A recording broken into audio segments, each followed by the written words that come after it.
드립니다. 아멘. 한 주간 평안하셨습니까? 여러분은 지난 한 주간을 돌아볼 때 어떤 일이 가장 기억에 남으십니까? 예배의 자리는 영이신 하나님을 만나는 자리입니다. 한 주간의 삶 가운데 하나님을 기억하며 또 그분과 영적 교제를 나누셨다면 이 예배의 시간이 더욱 기다려지고 또 준비된 마음으로 예배에 임하게 될 것입니다. 더 나은 예배, 또 감격이 있는 예배를 위하여 선포되는 말씀을 한 주간 기억하고 또 말씀대로 살기를 힘쓰는 우리 모두가 되기를 바랍니다. 지난 2주간 교회에서 새생명 수시 초청 행사가 진행되었습니다. 그동안 가족과 친척 또 지인들의 마음을 품고 또 친구들을 위하여서 그렇게 작정하신 분, 영혼 구원을 위하여 뜨거운 마음으로 기도하신 성도님들이 계실 것입니다. 그 수고와 사랑이 잘 전해졌는지 올해도 어김없이 많은 분이 초청에 응해 주셨고 또 두 번의 초청과 어제 진행된 재초청에서 복음을 듣고 결신하신 분만 총계를 내어보니 61명, 61분이 되셨습니다. 지난 주일에 김용국 목사님의 말씀을 통해 교회는 예수님의 증인 공동체임을 살펴보았는데 여러 우여곡절도 많았겠지만 이렇게 초청 행사에 흔쾌히 응하여 복음을 듣고 반응하는 분들을 현장에서 실제로 만나보니 우리 람원교회가 증인의 역할을 감당하기 위해 그래도 몸부림치고 있는 살아있는 공동체라는 그런 확신이 들었습니다. 말씀에 순종하려고 애쓰는 분들, 또 바쁜 시간 쪼개어서 스텝으로 섬긴 분도 계십니다.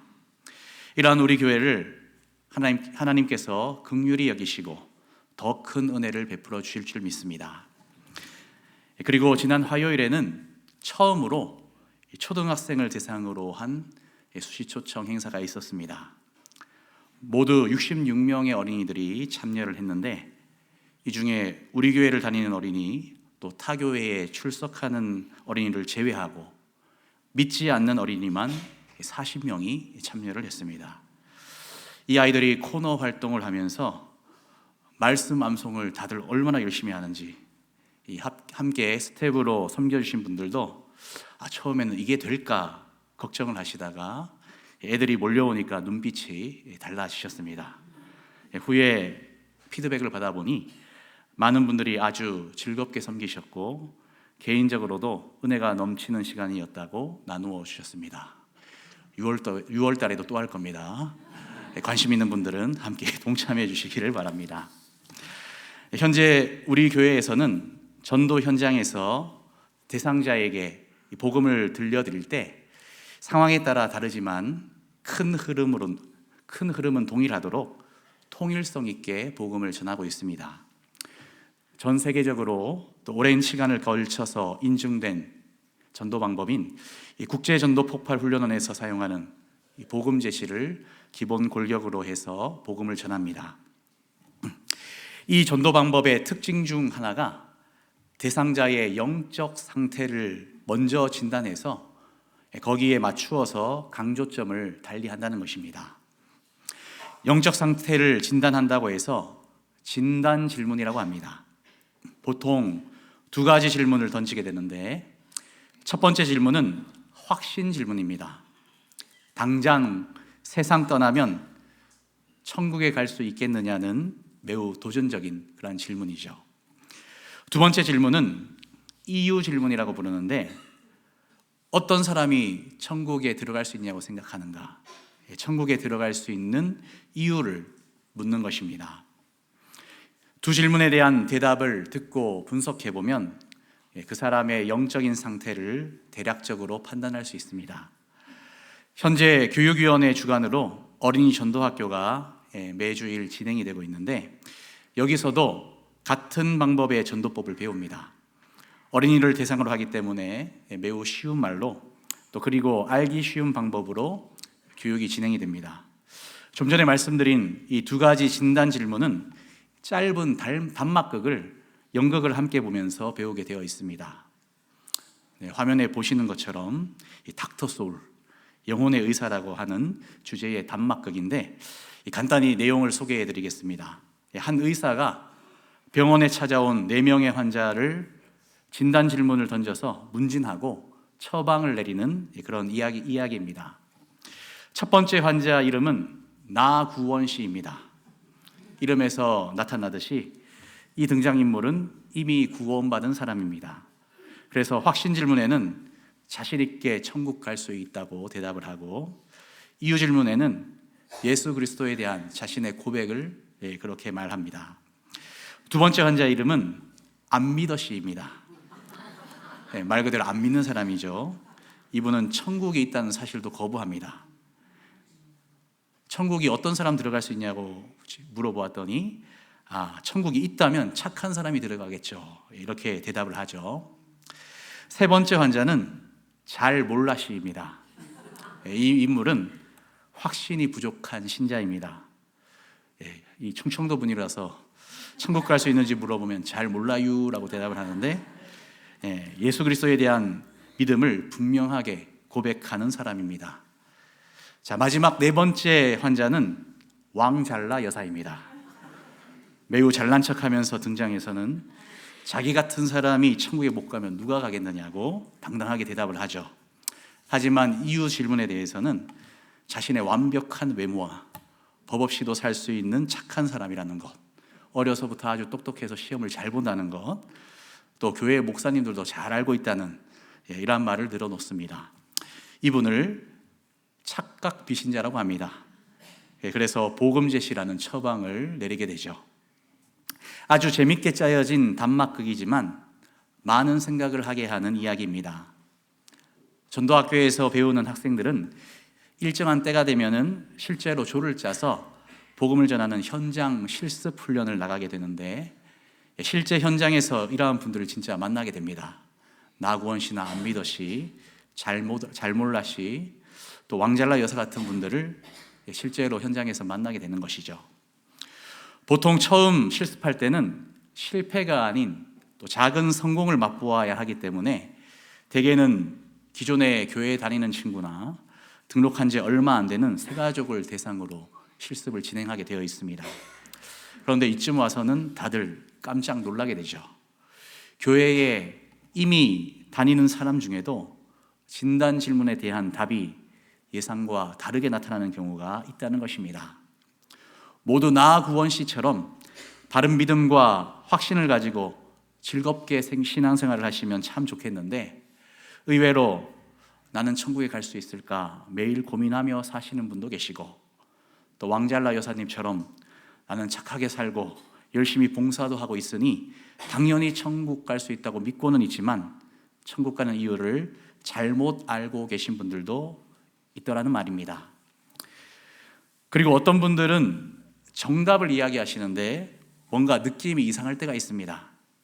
특히 태어날 때부터 교회에 다니고 있는 청소년들, 또 모태 신앙인 분들과 대화하다 보면 이런 느낌을 받을 때가 종종 있죠.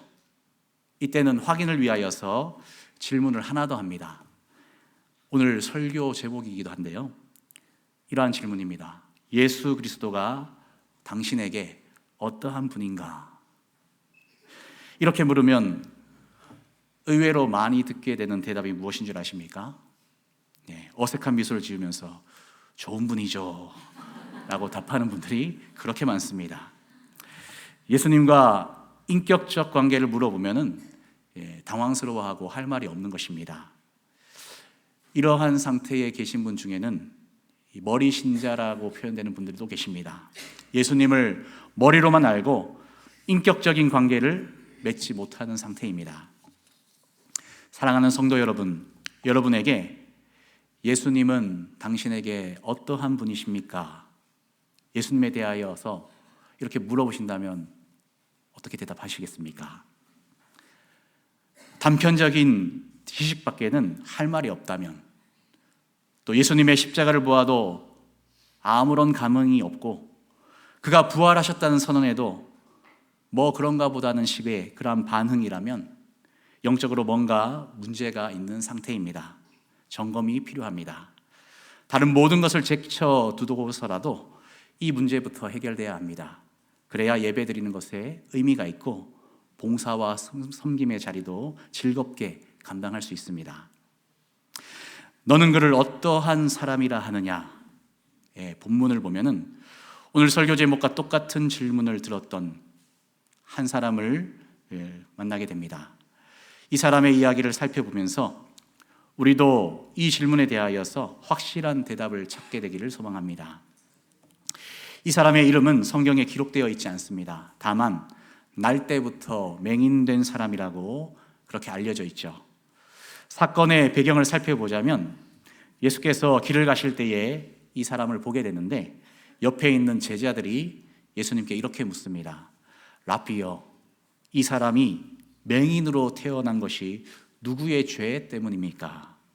자신의 죄 때문입니까? 아니면 그 부모의 죄 때문입니까? 제자들의 질문은 맹인으로 태어난 것이 죄 때문인 것은 확실하다는 그러한 전제가 깔려 있습니다. 당시 사회적 통념이 그러했기 때문입니다. 제자들이 궁금했던 것은 이 사람이 날 때부터 그런 상태였으니 부모의 죄가 원인인지 아니면 태어나기 전부터 그에게 죄가 있었던 건지를 묻고 싶었던 모양입니다. 그러나 예수님께서는 이 모든 전제와 통념을 깨뜨리시는 답을 하십니다. 이렇게 말씀하시죠. 이 사람이나 그 부모의 죄로 인한 것이 아니라 그에게서 하나님이 하시는 일을 나타내고자 하심이라. 때가 아직 낮음에 나를 보내신 이의 일을 우리가 하여야 하리라. 밤이 오리니 그때는 아무도 일할 수 없느니라. 내가 세상에 있는 동안에는 세상의 빛이로라. 예수님의 이 대답을 통해 우리는 다음과 같은 사실을 알 수 있습니다. 첫째로, 사람이 살면서 겪게 되는 여러 가지 어려움들, 질병이나 장애가 반드시 죄에 대한 벌로 주어지는 것은 아니라는 것이 사실이죠. 또 둘째로, 이 같은 장애나 질병이 오히려 하나님이 하시는 일을 나타내는 데 쓰임받고 또 큰 복을 얻게 되는 통로가 될 수 있다는 것입니다. 여기서 이 맹인을 통해 나타내고자 한다는 것은 그 하나님이 하시는 일은 도대체 무엇일까요? 1차적으로 그 뒤의 내용을 살펴보면 이 맹인이 눈을 뜨게 하는 것이었습니다. 그리고 그 이면에는 어둠에 갇혀 영적 맹인이 된 사람들을 눈을 뜨게 하여서 참 빛이신 예수 그리스도를 알게 하시고 또 그분을 통해 하나님과 관계가 회복되게 하시는 것이 바로 하나님이 나타내고자 하는 그 하시는 일이라는 것입니다. 성경학자들이 이렇게 해석을 합니다. 예수님이 여기서 뜬금없이 내가 세상의 빛이다라고 선언하신 이유도 다 이 때문입니다. 이 말씀을 하신 후에 예수님은 땅에 침을 뱉어 진흙을 이기셨습니다. 그리고 그것을 맹인의 눈에 바르신 후 실로암 못에 가서 씻으라고 말씀하시죠. 여기서 우리가 눈여겨볼 것은 사실 이 맹인은 예수님께 아무것도 요청하지 않았다는 것입니다. 예수님이 행하신 이전의 치유 사건들을 보면 보통 환자가 먼저 찾아와서 요청할 때 예수님이 그의 믿음을 확인하시고 문제를 해결해 주셨습니다. 그러나 오늘 본문의 사건은 독특하게도 예수님이 먼저 환자를 찾아와 기적을 행하신 것이죠. 또 그리고 요한복음에 나타난 다른 모든 치유는 말로 행하여졌으나 오늘 본문의 맹인에게만 진흙을 이겨서 바르시는 독특한 행동을 하셨습니다. 마치 창세기의 인간 창조 기사에 보면 아담을 흙으로 빚어서 창조하셨던 것처럼 흙을 빚으셔서 발라주셨죠. 어쩌면 새로운 창조의 행위가 아니었을까 그렇게 생각이 됩니다. 그러나 맹인의 입장에서 생각해 보면 참 기가 막힌 상황입니다. 잘 모르는 사람들이 길을 가다가 자신이 맹인으로 태어난 것을 운운하면서 서로 이야기를 하더니 갑자기 자신의 눈에다가 진흙을 발라버렸습니다. 그러고는 실로암 못에 가서 씻으랍니다. 기분이 좋을까요? 나쁠까요? 지금 예수님이 실로암에 가서 씻으면 눈을 뜨게 될 것이다 이렇게 친절하게 설명하지 않으셨습니다. 그냥 씻으라고만 명하셨을 뿐입니다. 저 같으면 욕부터 나왔을 것 같습니다. 당신들이 뭔데 나를 죄인 취급하고 이렇게 괴롭히고 조롱하느냐고 그렇게 이야기했을 것 같습니다. 그런데 이 맹인의 반응이 놀랍습니다.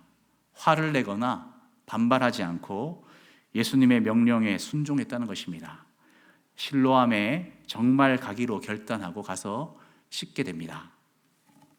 맹인이 이렇게 반응한 이유에 대하여 어떤 학자는 이렇게 해석했습니다. 아마 예수님과 제자들이 나누는 대화를 그가 들었을 것이라는 이야기입니다.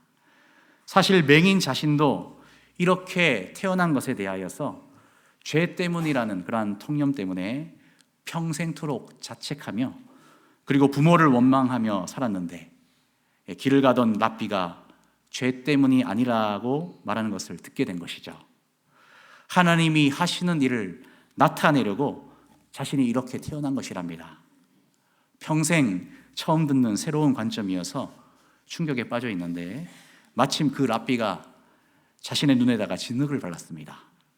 그러고는 실로암 못에 가서 씻으랍니다. 실로암의 말 뜻이 보냄을 받았다인데 정말 하나님이 보내주신 사람인가 호기심도 생기고 도대체 하나님이 자신을 통해 나타내시려는 일이 무엇인지 확인하고 싶어서라도 명하신 대로 행했다는 것입니다. 매우 근거 있는 해석입니다. 그가 말씀에 순종하여 실로암에서 씻자 이내 눈이 밝아졌습니다. 평생 어두움 속에 살았던 그에게 새로운 세상이 펼쳐진 것입니다. 그 순간 다시 태어난 느낌이었을 것입니다. 그는 지금까지 맹인된 것을 죄와 연결하여 하나님께 저주받은 인생이라 생각을 했는데 예수님의 말처럼 우여곡절 많던 자신의 삶이 하나님의 일을 나타내는 통로가 되었음을 인정하지 않을 수 없게 되었습니다. 그는 육신의 눈과 함께 믿음의 눈도 떠졌습니다. 그리고 다음과 같은 사실들을 받아들이게 된 것입니다. 첫째로 자신은 죄로 얼룩진 저주받은 인생이 아니었다는 것과 둘째로 하나님께서 자신을 통해 그분의 일을 나타내셨다는 확신, 셋째로 부모에 대한 원망과 세상에 대한 원망을 이제는 떨쳐버릴 수 있게 되었다는 사실입니다.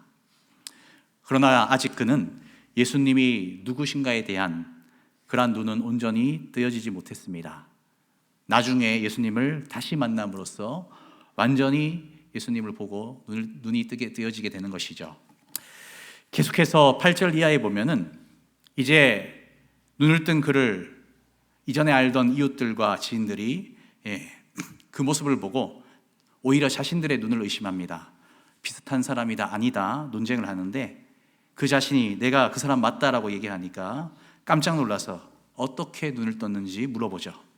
그러자 그가 예수라 하는 그 사람이 진흙을 이겨 내 눈에 바르고 나더러 실로암에 가서 씻으라 하기로 내가 씻었더니 보게 되었다고 있었던 사실 그대로 증언합니다. 그러자 이 말을 들은 사람들이 그 맹인이었던 사람을 데리고 바리새인들에게로 가죠. 공교롭게도 예수님이 그의 눈을 뜨게 하신 날은 안식일이었습니다. 물론 이것도 다 하나님의 계획과 섭리 가운데 의도된 일입니다. 맹인이 겪었던 일을 말하자 바리새인들 중에서 분쟁이 일어나게 됩니다.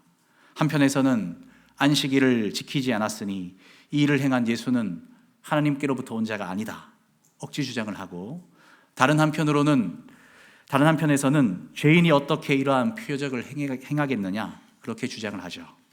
그렇게 격한 논쟁을 펼치던 바리새인들이 이 사람에게 질문을 한 것입니다. 17절입니다. 이에 맹인되었던 자에게 다시 묻되 그 사람이 내 눈을 뜨게 하였으니 너는 그를 어떠한 사람이라 하느냐 대답하되 선지자이니이다 하니 매우 놀라운 고백입니다.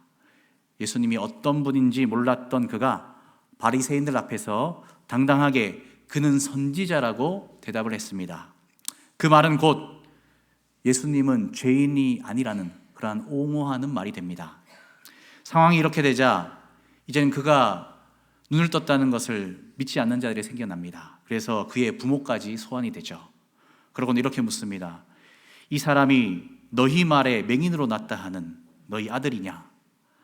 그러면 지금은 어떻게 해서 보느냐? 아주 교묘한 질문입니다. 처음부터 불신을 가지고 던지는 신문이죠. 너희 말에 맹인으로 났다 하는 이러한 표현에서 아무리 너희가 사실이라고 그렇게 말하고 있어도 우리는 절대 믿지 않겠다는 그런 의지가 강하게 들어 있습니다. 그야말로 보아도 보지 못하는 영적으로 맹인된 모습을 우리는 바리새인들에게서 발견할 수 있습니다. 이에 대한 그 부모의 반응도 아주 계산적이죠. 이미 유대인들이 예수를 그리스도로 시인하는 자는 출교하기로 그렇게 결의했음을 알고 있었기 때문에 그들을 무서워하면서 우리들이 아는 것은 저 사람이 우리 아들이라는 것과 맹인으로 태어난 사실뿐입니다. 그런데 어떻게 눈을 뜬 것인지는 우리는 모르니까 장성한 아들에게 직접 물어보라고 아들에게 화살을 돌리게 되죠. 이제 바리새인들이 맹인이었던 그를 다시 부릅니다. 그러고는 앞으로 예수라는 이름을 절대 말하지 말고 너는 하나님께만 영광을 돌리라고 지시를 하죠. 왜냐하면 예수가 죄인이기 때문이랍니다. 그러자 이 사람이 이렇게 소리칩니다. 그가 죄인인지 나는 알지 못합니다. 한 가지 아는 것은 내가 맹인으로 있다가 지금은 보게 된 것입니다. 그 사람 때문에 보게 되었다는 거죠. 그러자 바리새인들이 다시 또 그 사람이 내게 뭘 했느냐, 어떻게 눈을 뜨게 했느냐 신문을 하니 그가 이렇게 외칩니다. 왜 말을 해도 듣지를 않고 다시 들으려 하느냐? 당신들도 그의 제자가 되렸느냐? 이 말에 이제는 바리새인들이 욕을 합니다.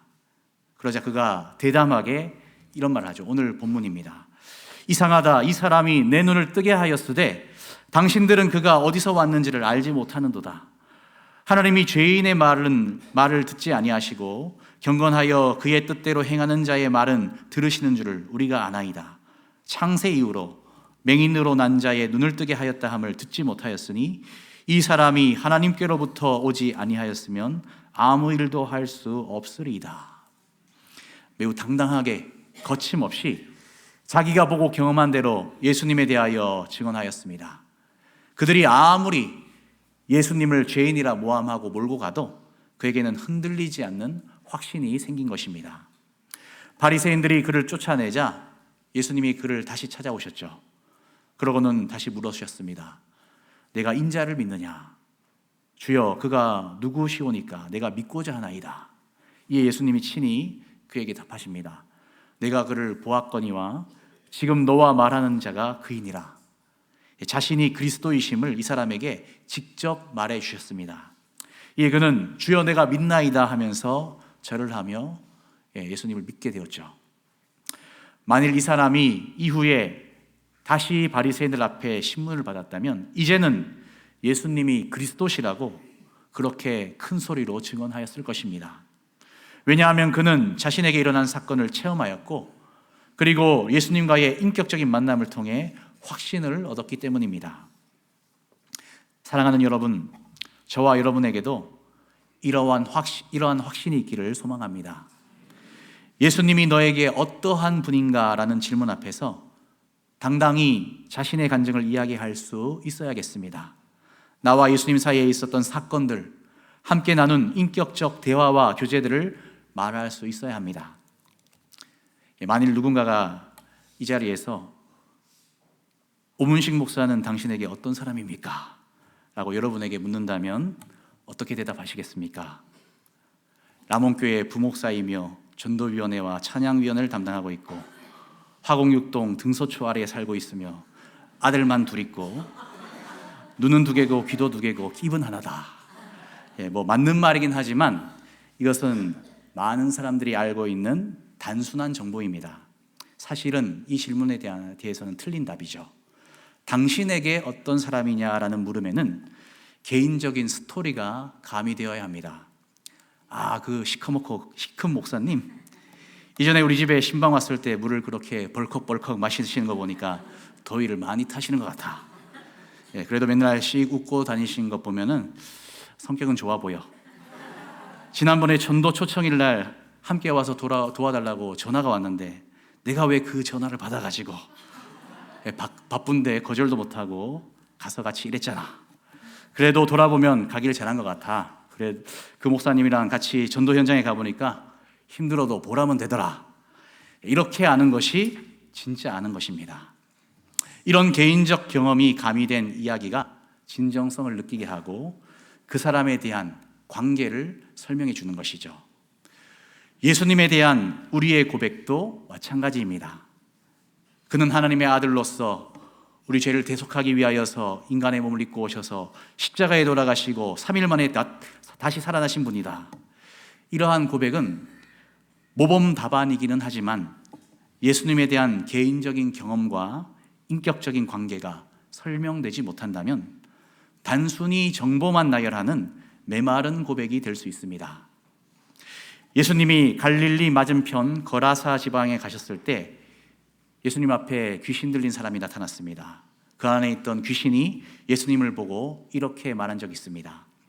예수를 보고 부르짖으며 그 앞에 엎드려 큰 소리로 불러가로되 지극히 높으신 하나님의 아들 예수여, 나와 당신과 무슨 상관이 있나이까? 당신께 구하노니 나를 괴롭게 마옵소서. 귀신도 예수님이 지극히 높으신 하나님의 아들이시라는 사실을 알고 고백을 했습니다. 그러나 아무런 상관이 없다고 하고 예수님과의 만남을 오히려 괴로워하였죠. 예수님에 대한 바른 정보를 알고 있어도 예수님과 아무런 상관관계가 없고 만나기를 꺼려한다면 이 귀신과 다를 바가 없습니다. 귀신은 구원받지 못합니다.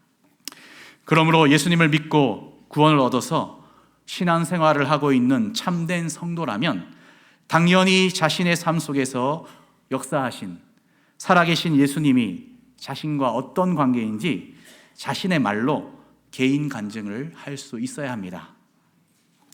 바울은 기회가 될 때마다 다메섹 도상에서 예수님을 처음 만났던 자신의 개인적 체험을 간증했습니다. 예루살렘의 폭도들 앞에서, 아그리빠 왕과 베스도 총독 앞에서도 그는 당당히 예수님과 인격적으로 만났던 그때 상황을 이야기했죠. 그의 간증은 항상 전도의 강력한 도구가 되었습니다. 갈라디아서나 고린도전서를 보아도 이러한 서신서에도 이러한 간증을 통해 각 교회에 큰 은혜와 유익을 끼치게 되죠. 사실 예수님과의 인격적 만남이 이렇게 바울처럼 극적이지 않을 수도 있습니다. 소소한 일상 가운데 잔잔하게 찾아오시는 예수님을 경험하는 분들도 계시죠. 이것 또한 좋은 간증입니다. 때론 이런 간증이, 이러한 이야기가 더욱 가슴에 와닿을 때가 있습니다. 우리가 예수님과 꾸준히 교제를 이어가고 있다면 이런 식의 소소한 간증들은 항상 업데이트가 되어야 합니다. 저 같은 경우에도 며칠 전에 집에 계란이 다 떨어진 겁니다. 그래서 아내에게 아내가 이제 계란을 사오기로 했는데 이게 웬일입니까? 집 앞에 계란이 이미 배달되어 있는 겁니다. 알고 봤더니 어떤 분이 계란을 드시다가 제 생각이 나셨답니다. 물론 충분히 그럴 수도 있지만 저는 그 순간 때에 맞춰 공급하여 주시는구나, 이러한 확신이 있었고 감사할 수 있었습니다. 이러한 소소한 간증은 저뿐만 아니라 많은 분들이 경험하실 것입니다. 이러한 경험을 서로 말하고 나누는 것이 진정한 성도의 교제입니다. 구역 모임, 또 전도회 모임, 여기에 가서 눈물의 여왕 백현우에 관해서는 시간이 가는 줄 모르고 이야기하는데 예수님에 대한 이야기는 전혀 나오지 않고 할 말이 없다면 이건 뭔가 잘못된 일이 아니겠습니까? 의도적이라도 예수님과의 만남을 이야기할 수 있어야 됩니다. 누군가가 물어봐야 합니다. 일주일 동안 예수님과 어떤 만남을 가지셨냐고. 자녀 교육도 마찬가지입니다. 오늘 교회에서 뭘 배웠는지 성경 지식만 물어보지 마시고 예수님이 오늘 너에게 해주신 일은 무엇이냐, 한 주 동안 예수님이 살아계심을 특별하게 느낀 순간이 있다면 그게 언제냐, 예수님과의 인격적 만남의 순간을 물어봐 주셔야 합니다. 그래야 우리의 다음 세대가 성경 지식만 채우는 것이 아니라 예수 그리스도와의 풍성한 교제를 체험할 수 있습니다. 믿지 않는 가족이 있으십니까? 교회 가라고 그렇게 백날 잔소리해도 귀를 닫아버릴 수 있습니다. 더 좋은 방법은 살아계신 예수님과 교제하는 것이 얼마나 기쁘고 즐거운 일인지를 우리가 그대로 있는 그대로 표현해 주는 것입니다. 전에 첫째 아이에게 예수님이 살아계심을 느낀 적이 언제냐고 물어본 적이 있습니다. 이렇게 답하더군요. 집에 키우던 거북이가 갑자기 사라진 적이 있는데 찾게 해달라고 정말 진심을 다해서 기도했답니다. 그랬더니 기도가 끝나자 정말로 보이지 않던 거북이가 나타났다는 것이죠. 그래서 어떤 분은 나타날 때가 되어서 나타난 거야 라고 생각을 하겠지만, 아이는 그것을 기도의 응답으로 받아들였습니다. 그래서 우리 첫째 녀석에게는 예수님은 잃었던 거북이도 찾아주시는 분이십니다. 이러한 삶의 고백과 간증이 있는 아이라면 세월이 흘러도 엇나가지 않으리란 그런 확신이 있습니다. 말씀을 정리하겠습니다. 예수님은 나에게 어떠한 분인가라는 질문 앞에서 우리는 오늘 본문에 등장하는 앞을 보게 된 맹인처럼 담대하게 거침없이 내가 만난 예수 그리스도를 간증할 수 있어야 하겠습니다.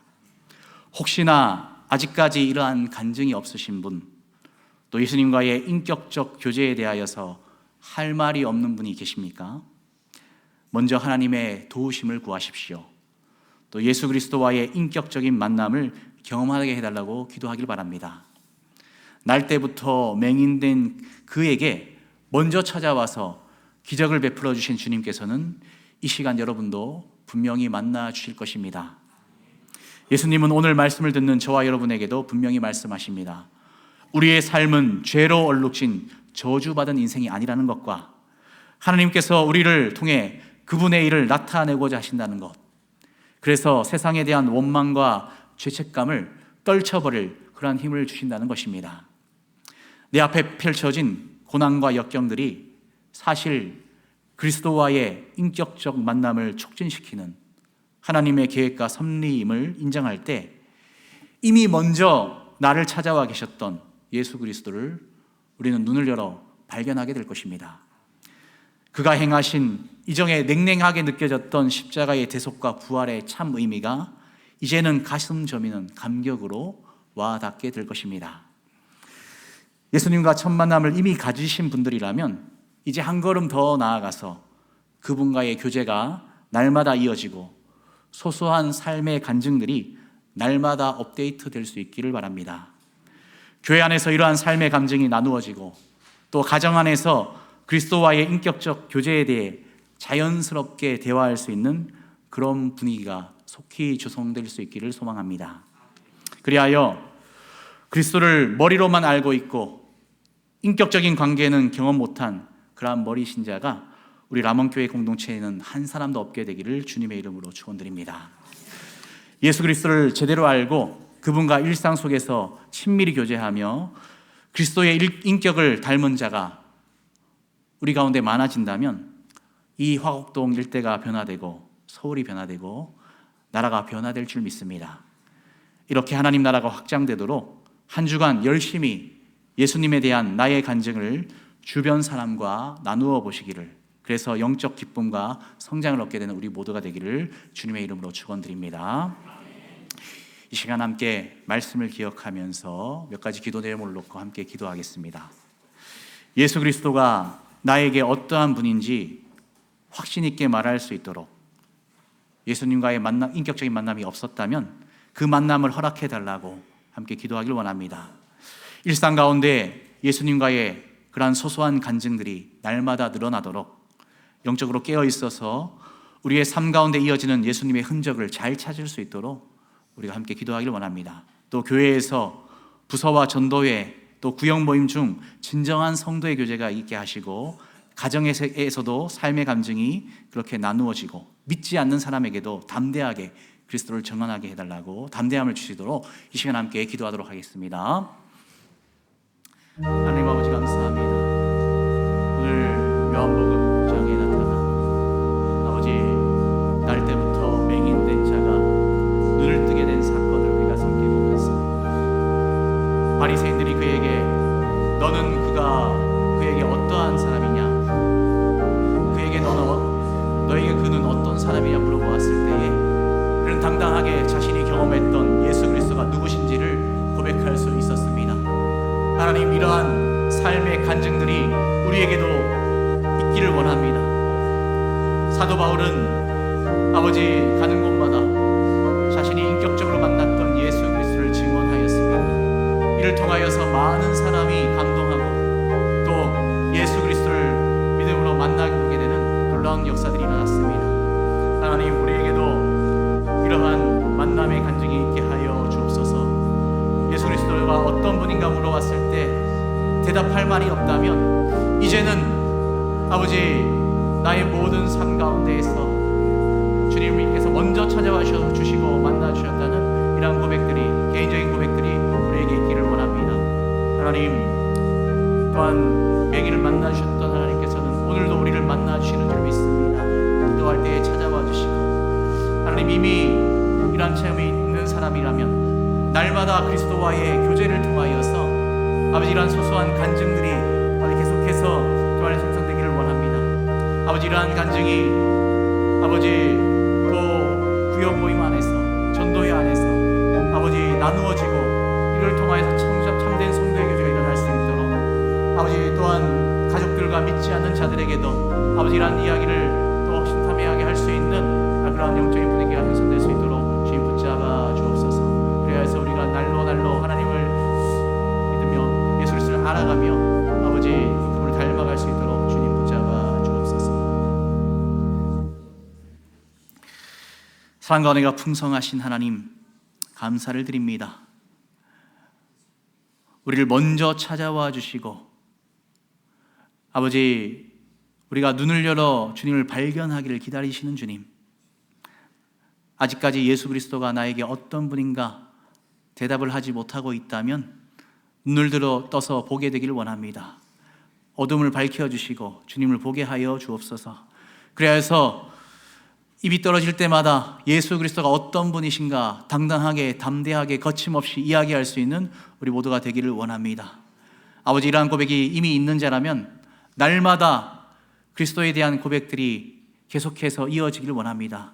소소한 그러한 일상의 간증들을 함께 허심탄회하게 나눌 수 있는 그러한 모임이 많아지게 하여 주시고, 가족에게 또 믿지 않은 자들에게 아버지 또한 담대하게 전할 수 있는 그러한 은혜를 허락하여 주옵소서. 아버지, 그리하여서 그리스도를 인격적으로 계속 만나는 지속으로 인하여서 날마다 그를 더욱 알아가고 더욱 닮아가는 우리 모두가 되게 하여 주옵소서. 감사를 올려드리며 거룩하신 예수님의 이름